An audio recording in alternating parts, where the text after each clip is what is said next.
Welcome to the SEI Podcast Series, a production of the Carnegie Mellon University Software Engineering Institute.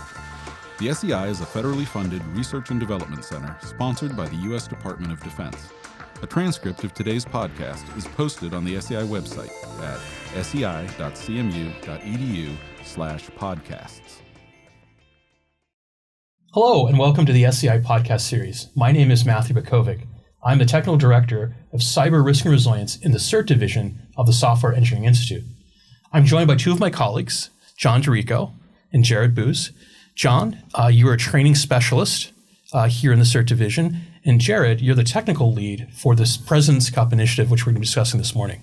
So welcome. Thank you. Good to see you, Matt. You're both new to this podcast series, so I'm hoping the audience can find out a little more about you. So maybe let's start with Jarrett. Maybe describe your path to the SEI and the sorts of skills that you're bringing to bear in the President's Cup context. Sure. So I've been around the SEI since about 2018. Started out as an intern in the Cyber Workforce Directorate. And since then, I've come on full-time since getting my master's degree from the Information Networking Institute at Carnegie Mellon, and been leading the technical efforts for the President's Cup project, as you mentioned. As part of that, there's a lot of AWS cloud infrastructure, some DevOps, and really just making sure that the project goes off according to plan. Excellent. And John? I came to SEI in 2010. I started with our Cyber Mission Readiness Group support team, supporting course deliverables. We would do course captures for our FedVT platform and other platforms that we supported, and I would work with the instructors on presenting, getting their materials ready for course capture. And also I'd work with the broadcast media team at the other end of the captures to get those assets ready to be put online. And then when we started working with CISA on the President's Cup, I joined our support team and in the effort to support the President's Cup competitions. Thanks. I'm also class of 2010 here, so very good. Congratulations on 15 years. Yes. So we've mentioned President's Cup a few times now, and we've mentioned CISA. So I was hoping for the audience we could unpack that a little. Would one of you please describe what the President's Cup competition is, and maybe the way in which it's being delivered? The President's Cup was created by Executive Order 13870 back in 2019. The President wanted to find and reward the best and brightest cybersecurity talent in the entire federal cyber workforce.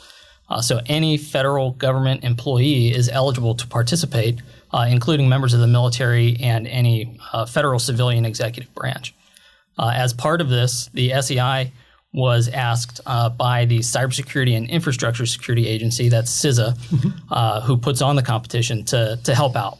So what we've done is build an open source platform at the SEI, publish those resources for the platform out on GitHub, so other folks can use these as well and put on their own competitions. We've also developed hundreds of hands-on cybersecurity exercises that are the basis of the challenges for this competition. So those materials are also all published open source, hundreds of challenges that folks can play, participate in, and thousands of hours of training available to the public as part of this. Well, thank you, Jared. It sounds like this is quite large in scale. So this is decentralized. It's not a one-day capture the flag. This is delivered via the internet, and I believe you said that it's open to folks in government, in the military, so a broad cross-section of participants. Absolutely, yeah. So the last I checked, there were over 50 different federal government agencies or departments that have taken part in the competition, thousands of individuals across the 5.5, 6 years that this has been going on. Yeah, so I know this is the 6th year, and I was hoping maybe, John, you could explain for the audience maybe the evolution that we've seen, right? I know it's a tremendous success. And as Jarrett explained, it's creating lots of artifacts and the SEI delivers back to the greater community that's engaged in training and ensuring that they have the skills necessary to identify cybersecurity vulnerabilities and then mitigate those risks. So the evolution, right? I believe you've engaged in this project since its inception. So thoughts about how it's changed over time. When we first started it, we had a teams track and an individual track, and then we broke off our individual track into two different directions. One kind of for like offensive-oriented challenges, one for defensive-oriented challenges. That was a very, I think, well-received move. People enjoyed having like two options to take part in. Yeah, John, let's explore that a little more. So it sounds like there are phases and elements of both offense and defense in the competition. That's correct. Yeah, our challenge engineers over the years have worked hard trying to develop challenges that hit either one of those those skill sets, and people can take part. You can take part as being part of the team. You could take part in either or track or both of them, and that's been, I think, a really popular evolution with the competition. People have enjoyed taking. A lot of people take part in all both tracks and on the team as well. And they like that kind of variation that they have, the way they can be tested in the competition. And it's going on now, correct? Today's the finals. Today's the final. The team final, the last day. So can you walk us through what is that the final competition look like? So is it whittled down like brackets, like March Madness? How do you get to a final definitive winner in all of this? Sure. So the competition has 3 rounds. The first round is open to, like we said before, any member of the federal government. CISA then takes a top percentage of the folks from round 1 and invite them to participate in round 2. And finally, that culminates in an in-person finals event in D.C., where the top 10 individuals in the offensive track, the top 10 individuals in the defensive track, and the top 5 teams of 5 individuals compete. So they physically gather for the final phase of the competition, which is really interesting. Yeah, it is interesting. So the first 2 rounds are online. Anybody in the federal workforce can participate with just a laptop with an internet connection. Then for the finals, it's all in person and live. Now, do we have any repeat winners in President's Cup? Well, I think Sears has been. How many times has he won, or at least been in the finals? Yeah, there have been a number of folks that have been in the finals every year. And some folks are repeat winners, some are repeat top 3. So it's fun to see different folks and how often they're in the final group. So I mean, it's a tremendous distinction to be the top competitor and win. Does it come with any other association benefits? Or, for instance, is there a cash prize or other recognition? There are prizes involved. So there is the largest trophy you've ever seen. Yes. It is the Stanley Cup of Cyber. Yes, exactly. It is truly the President's Cup. I think it's like 3.5, 4 feet tall trophy that the folks get their name on, and CISA does do a cash prize, I believe. Excellent. Well, as you know, right, the central thing we deliver at the SCI is capability. For national defense, being a federally funded research and development center that is sponsored by the Department of Defense. More specifically, our mandate is to deliver capabilities to the warfighter. Can you explain how President's Cup has made the warfighter and, like, maybe more broadly, those engaged in national defense more capable? Sure. So, like John said earlier, we have the offensive track and the defensive track, as well as teams of individuals competing in this competition. So the challenges are really the central point of the competition. When we design these challenges, we are looking to emulate real-world cyber threats, real-world cyber attacks, and defensive strategies that can be put in place. So in the defensive track, for example, the challenge might have a cyber attack that's happening right now that folks have to get in, fix it, and kind of understand what's going on. And we build upon real-world events like a supply chain attack, for example. Folks might have to identify that some supply chain attack is happening and perform the mitigations to stop this. Same with the offensive track.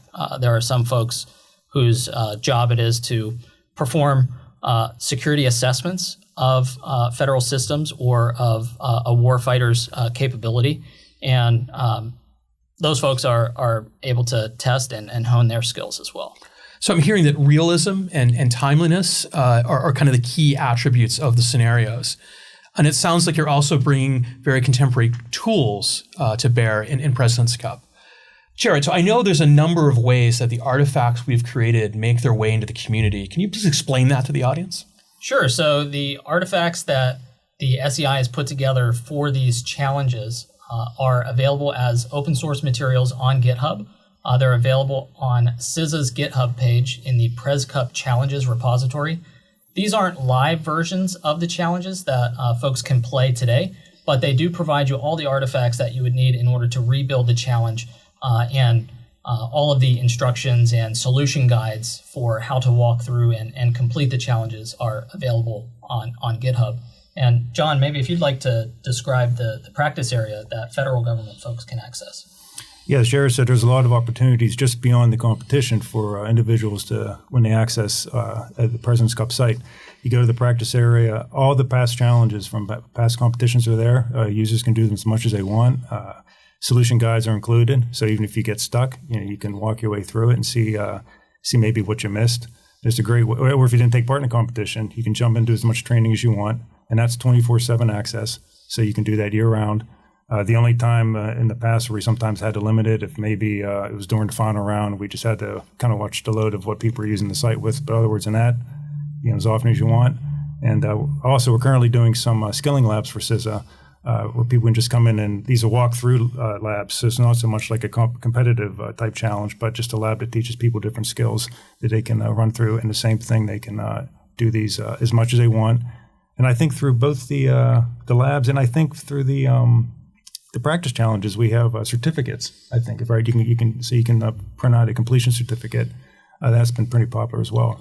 Yeah, that's correct. So to access these live materials, you would just go to presidentscup.cisa.gov and access the practice site where there are hundreds of challenges and these skilling labs available for any federal government employee to play. All you need is a government or military email address. Well, excellent. So what I'm hearing is that there's this vast catalog of artifacts that will remain, right? So the enduring piece of the SEI's contribution is available publicly.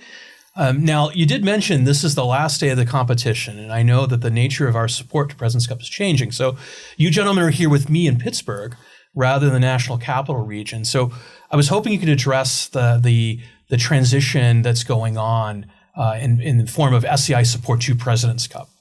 Absolutely. So part of SEI's mission as a federally funded research and development center is to transition capability back to the government. So that's what has happened in the case of President's Cup. The SEI was lucky enough to do this work for about 5.5 years. And in the past 6 months to a year, we've been transitioning that work to the government and to a new government partner. Excellent, right? And this, I think, is one of those very important transition stories for the FFRDC and certainly a point of pride for the team. Yeah, we really worked hard on the transition, with ourselves, getting a lot of assets prepared and ready that they could use as a resource when they would have, there's so many questions as you transition a project this large. So we create a lot of resources for them to go and how-to videos, things like that, documentation. They were really ready to go to take it over after the first round was completed. So although this mode of support is ending, I think it's fair to say that your team and the SEI is still very interested in advancing the state of the practice of cyber mission rehearsal and in these sorts of competitions. So for our audience, you may not see SEI resources directly supporting President's Cup in the future, but certainly will remain a prominent voice in the community. Absolutely. And the President's Cup work has really been a catalyst for the SEI to be able to continue this kind of work for other mission partners throughout the Department of Defense and federal cyber workforce. Excellent. So, John, I want to shift gears slightly. You recently authored a blog post in which you outlined 6 lessons learned in this 6-year history supporting President's Cup. Now, I won't ask you to do them verbatim, and the transcript will be available and linked to this podcast. But could you please just maybe summarize those themes or lessons learned? Well, when we first started, the first year we did this competition, it was kind of a rush to do everything, get the challenges developed, get the support structure set up. And one of the things, we learned a lot of things as we did this, but one of the first things we learned support-wise was to Make sure you have your support team lined up and ready and scheduled, and have backup support teams lined up as well. So depth of support is one of the lessons? The first year, that's correct. The first year we did this, we offered 24/7 support, even overnight. And we realized that's a harder thing to staff than you might think, not surprisingly. And in fact, we had the first year an individual. Well, there's two of you. You could just take 12-hour shifts. That's right. We had an individual who wasn't able to do their overnight shift, so it was a little bit of a scrambling. We got it covered, so we learned going forward that's definitely the type of thing that you really had to make sure is lined up. Not only your tier 1 support, the individuals who deal with the competitors, but then the tier 2 individuals, the engineers who have more of the expertise with the actual challenges. Make sure there's always somebody ready to handle the questions that are going to come up. And I think also we learned a lot about the collaborative tools that we needed to use when we would do the competition. The first year we did it, this was pre-COVID, so there was a little bit more of an ability to be all together, but even up until a point, obviously not in evenings and overnight, but as time went on, we learned to lean a lot on tools like Zoom or Mattermost or Microsoft Teams to communicate with one another. And especially during COVID, we did the competition, during COVID, and those tools were invaluable. And so you learn a lot about lessons like that. And the reporting capabilities of Gameboard were really helpful for us too, as well. Not only for learning when we needed to plan support, when were the busy times, maybe the not so busy times, but it even helped us with our challenge development. As you go on, you learn from certain challenges. Maybe there are some challenges that you realize, hey, maybe if we could keep developing challenges maybe in this area, or maybe some challenges that based on the tickets or some people's responses, or maybe some problems you realize, maybe we should keep this in mind if we develop a challenge like this down the road. You can learn a lot from the reporting capabilities that you have and that we had through our Gameboard platform. Right, to build on what John was saying, that Gameboard application is an open source application that the SEI publishes on their GitHub as part of the Crucible framework.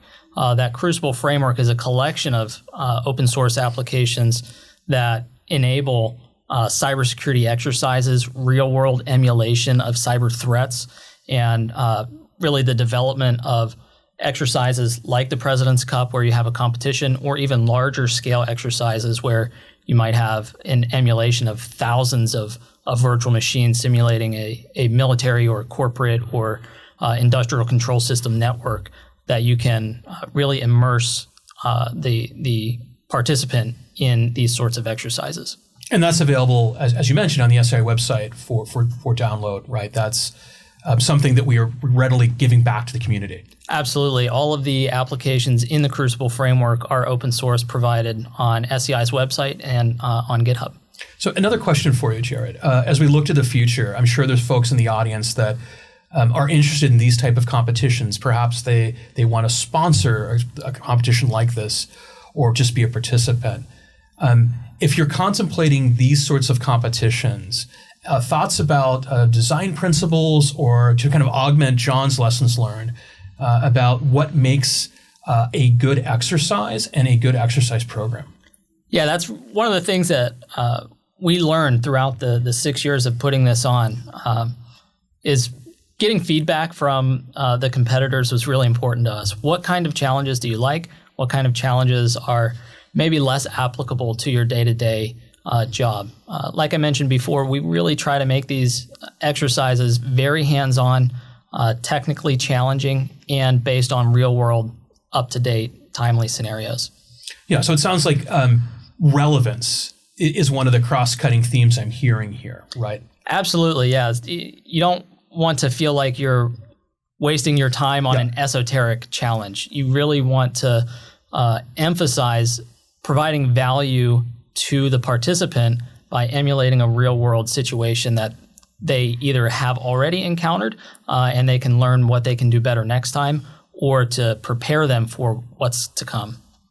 Jarrett, do you have to be an established expert to make use of the materials you're describing? You do not. As John mentioned, there are some resources available for introductory folks that detail how to do these types of things step by step. And all of the materials are available on presidentscup.cisa.gov with links to the various resources. I understand there's a number of additional artifacts that explain the history and really deep dive in the behind the scenes of President's Cup. Could you explain? Absolutely, yeah. The SEI has done a lot of work providing multimedia assets in addition to the challenge artifacts. So these assets include live streams of the finals competition, challenge walkthrough videos, a documentary series describing how the President's Cup has changed through the years, and some behind-the-scenes videos of how the President's Cup is made every year as well. And those resources are available on CISA's YouTube channel. Fantastic. It sounds like our audience could learn a great deal about the President's Cup program with these materials. Absolutely, they can. During this podcast, John and Jarrett listed a number of resources available to the audience. You'll find those in the transcript of this podcast, which is available at sei.cmu.edu. Well, excellent. Well, clearly, both of you gentlemen have a passion for this, and I thank you for the expertise you've brought to bear in this conversation. Finally, a reminder to our audience, our podcasts are available pretty much anywhere you can access podcasts, including SoundCloud, Spotify, and Apple Podcasts, as well as the SEI's own YouTube channel. If you liked what you saw today and what you've heard today, please give us a thumbs up, and thank you for joining us. Thanks for joining us. This episode is available where you download podcasts, including SoundCloud, TuneIn Radio, and Apple Podcasts.